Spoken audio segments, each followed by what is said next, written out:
I am not here as an MCC adjunct teacher, but I am an active Republican. I've been on the executive committee of the Muskegon County for quite a while, and I've been the secretary in the past. But let's move in. The first portion of the program is opening statements. And the opening statements I have in order here, but first will be Mr. Cooper, followed by Mr. Ramirez. Got it.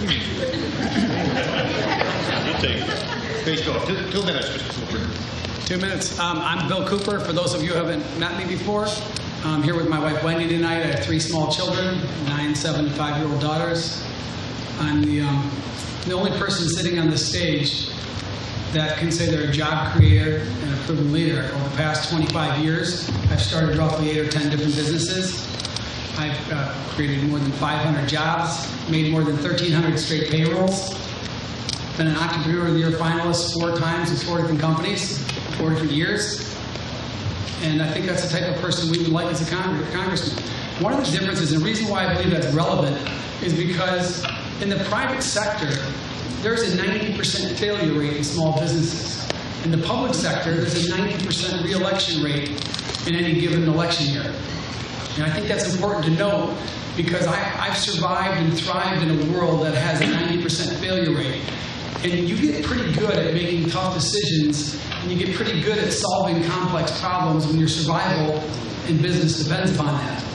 I think who better to solve those problems than somebody who's been accountable. And I think that's sometimes the difference between the private sector and the public sector is I've been accountable for 25 years for every decision I've ever made. And I'm looking forward to this discussion. Thank you. Well, on that note, I'll just introduce myself. My name is Jay Remersma. I'm originally from New Zealand and just had the opportunity to participate in this debate. I'm really encouraged by the turnout. You know, we've been traveling for the last several months all up and down the 2nd Congressional District, and I will tell you that there is an engaged electorate like I haven't seen in quite some time. And so you need to be commended for coming out and participating in this process, and I think certainly Andrew for being a part of it, and Jordan for coordinating it, and the rest of the candidates here for participating. My experience is a little bit different than some of the guys up here on the panel. I had the opportunity to be raised in a wonderful Christian home with great Christian parents that instilled a lot in me, but first and foremost, the importance of faith. Second of all was giving back and using the platform that God gave me to give back whenever I possibly could. My parents were active and involved in the political process. We often sat around the dining room table talking about the politics and policies of the day. And I was inspired at a very young age. And I went to the University of Michigan, played football, had the good fortune of going on and playing professional football for 9 years in the NFL with the Buffalo Bills and the Pittsburgh Steelers. Married my high school sweetheart, who chose a different path. She went to that green and white school in Lansing. And so often when they ask on the trail, hey, can you reach across the aisle? And I say, absolutely, I'm very Spartan. But after retiring from the NFL, because of a torn Achilles, which ended my career, I went to work for what I consider to be one of the premier pro-family policy organizations in the country, in Family Research Council. If you're familiar with their work, they try to promote life and marriage and traditional family values in Washington, D.C. So I say I have D.C. experience without the corruption. And I've been just increasingly frustrated with what I've seen from the failed leadership in Washington and Lansing, and I'm inspired to help lead the Republican Renaissance, if I'm so blessed to serve. Next will be, oh boy, I lost my notes. Here we are. Mr. Shendel, and followed by Mr. Reichert. Thank you very much, and good evening, everybody. My name is Ted Shendel. I define myself as a Tea Party Republican, a true Ronald Reagan conservative. In 1980, I graduated Michigan State University, and due to a lack of jobs, I went south to Fort Lauderdale and was hired as a police officer. In 1981, I took an oath to uphold and defend the U.S. Constitution.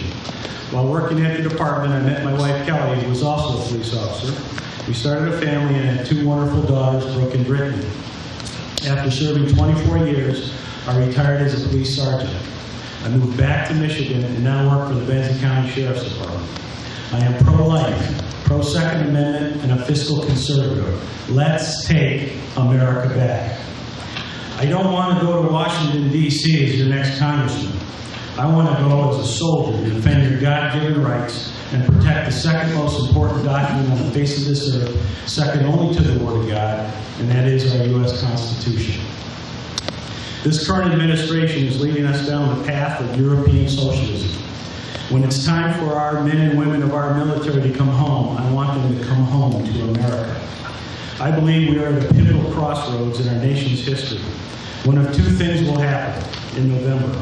We will either restore America to her full glory, or we will lose her and we will lose our liberty. We must restore our Judeo-Christian beliefs back into government as set up by our founding fathers. As I mentioned earlier, I am a veteran law enforcement officer since 1981. I have protected and defended the lives of the people in my community. I have dealt with the affluent to the homeless. I was able to bring common sense solutions to complicated problems. I am running for Congress because I believe we need a strong representative who has integrity. I will not compromise on my principles. I have been tested under intense pressure. Please help me take my handcuffs to Washington, D.C., where I can take my Tea Party principles to stop the corruption and the backroom deals. Thank you. Thank you, Mr. Schendel. Next will be Mr. Reichert, followed by Senator Kuipers. Mr. Reichert. Thank you very much for making the effort to join us this evening. I believe I am the only person at this table who has actually attended this magnificent institution. I studied Michigan history and math here in the summer of 1970, and it was perhaps two of the greatest teachers I've ever had, and I very much value this institution. I bring three significant levels of experience to this discussion as a candidate for Congress here in the 2nd District. Firstly, I have 35 years of private sector experience. I've been involved in 3 different businesses, one of which was a business that we actually set up internationally to export American products into Europe. Secondly, I've worked in government. I'm the only person at this table who's actually administered in government and has cut a budget in government. I cut the budget in the international programs in the state government by 40%. And during the 3 years that I was there, I actually worked with the private sector to increase exports in our state. We increased them by about 30% in that 3-year period. I also worked with State Senator Joe Schwartz, who was one of the great senators in Michigan's history, who worked bipartisanly with Republicans and Democrats to make things happen across the aisle. I understand the way that works. I also have a remarkable amount of international experience. I've been involved with an organization called the American Council for Young Political Leaders. I was the chairman of 2 delegations, one to India, one to Poland. I've worked with the government of Vietnam. I've worked with the governments of Argentina, Brazil, Mexico. In my international programs in state government, I was working with countries all over the world to help promote American products. I bring business, government, cost-cutting, and international experience to this equation. I have fine opponents, but I do think there's a difference between us, which you'll learn this evening. Thank you. Next is Senator Kuipers, followed by Representative Heisinger. Good evening. My name is Wayne Kuipers. I'm a second-term senator from Holland. My wife Jody and I will celebrate our 26th anniversary in September. Together we have 3 nearly adult children. Our oldest son is our son Corey, who will start graduate school next month. Our oldest daughter is Jenna. She'll be a junior in college next year. And our youngest is Mackenzie, and she will be a senior in high school next year. I graduated from Calvin College in 1983 with a degree in special ed, fully anticipating a career in education. In 1983, there weren't a lot of teaching jobs here in Michigan, much like today. And so I went to work for a company that was a very small company at the time. It had about 5 employees. And over the course of the next 15 years, I helped to grow that company to the size of 60 employees. And along the way, we started another spin-off company that has since been sold to another group of investors. I know the comment's been made that there's only one candidate up here that's created jobs. Well, I guess I beg to differ with that because I spent 15 years of my career actually doing that, creating jobs, balancing budgets in our corporation.